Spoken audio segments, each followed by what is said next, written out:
जब पूरी विश्व परिक्रमा करते हुए गुरु नानक देव जी पटना बिहार,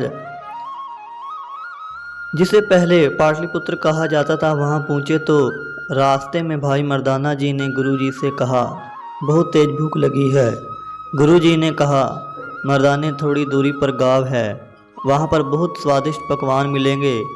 भाई मर्दाने ने कहा, गुरु जी अपने पास कुछ भी नहीं तो भोजन खरीदेंगे कैसे। गुरु जी ने मिट्टी उठाकर भाई मर्दाने को दे दी। गुरु जी के हाथ में आते ही वह मिट्टी का डेला हीरा बन गया। अब मर्दाना हलवाई की दुकान पे पहुंचा और हलवाई को वह हीरा दिया और कहा, कुछ खाने के लिए भोजन दे दो। हलवाई ने हीरा अपने हाथ में लिया और देखा और फिर बोला, यह तो मेरे बाट के काम भी नहीं आएगा, मैं इसे क्या करूँगा। फिर भाई मर्दाना वह हीरा लेकर एक और दुकान पे गया, वहाँ पर भी दिखाया, लेकिन उसको भी कुछ समझ में नहीं आया। लेकिन उसने कहा कि ये कांच कुछ अलग सा है, इसे तुम पास के एक जोहरी के पास दिखा लो। भाई मर्दाना वह हीरा लेकर सुनियार की दुकान पर पहुंचा। वहां पर सुनियार का नौकर अदरखा बैठा हुआ था। अदड़के ने जैसे ही वह हीरा लिया और देखा, वह अंदर भागा। अंदर उसका मालिक सारसराय बैठा हुआ था। उस सारसराय ने जैसे ही वह हीरा देखा और अदड़के को कहा, आप इसे ले जाकर उसे वापस कर दें और साथ में 100 रुपया दे दें, क्योंकि यह हीरा तो इतना कीमती है कि अपना सारा कुछ बेचकर भी हम इसे नहीं खरीद सकते। अदड़के ने वह हीरा लिया और 100 रुपया लेकर भाई मर्दाने जी को दे दिया। भाई मर्दाना हीरा और वह 100 रुपया लेकर गुरु जी के पास पहुंचा और सारी वार्ता बताई। गुरु जी ने कहा, भाई मर्दाने जाओ, जाकर ये 100 रुपया वापस दे आओ।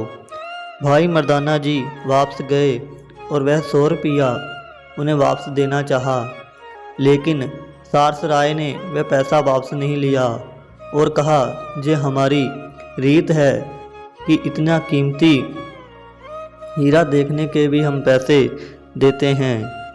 फिर गुरु जी के पास आया भाई मर्दाना और कहा, गुरु जी उन्होंने 100 रुपया वापस नहीं लिया।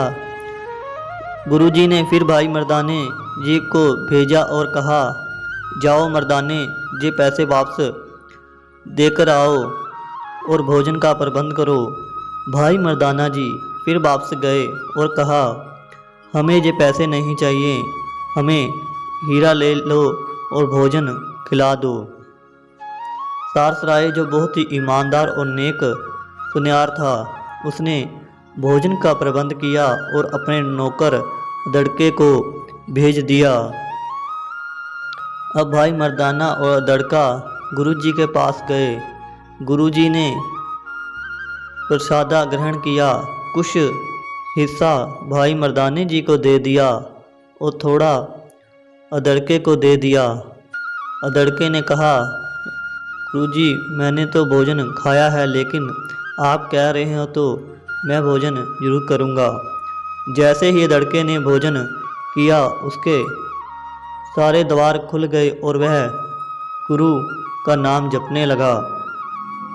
फिर वह अदड़का वापस आया और सारसराय को सारी बात बता दी। सारसराय भी अब गुरु जी के पास गए और चरण वंदना की। फिर गुरु जी ने उपदेश दिया, सारसराय आप अपने नौकर लड़के के कदमों में माथा टेक दें। सारसराय ने बगैर कुछ सोचे अदड़के के चरणों में अपना माथा रख दिया। गुरु जी ने अपना वस्त्र सारसराय को दे दिया। जैसे ही गुरुजी ने सारसराय को वो कपड़ा दिया, सारसराय के भी चारों द्वार खुल गए और वह भी भक्ति में लीन हो गया। फिर गुरुजी ने उन्हें एक मंजी दी और कहा, अपने अंतिम समय तक आप लोगों को नाम का जाप दें और सबको नेकी का रास्ता दिखाएं। फिर सारसराय ने अपने अंतिम समय तक लोगों की भला किया और सेवा की। आज वहाँ गुरुद्वारा मंजी साहिब स्थित है।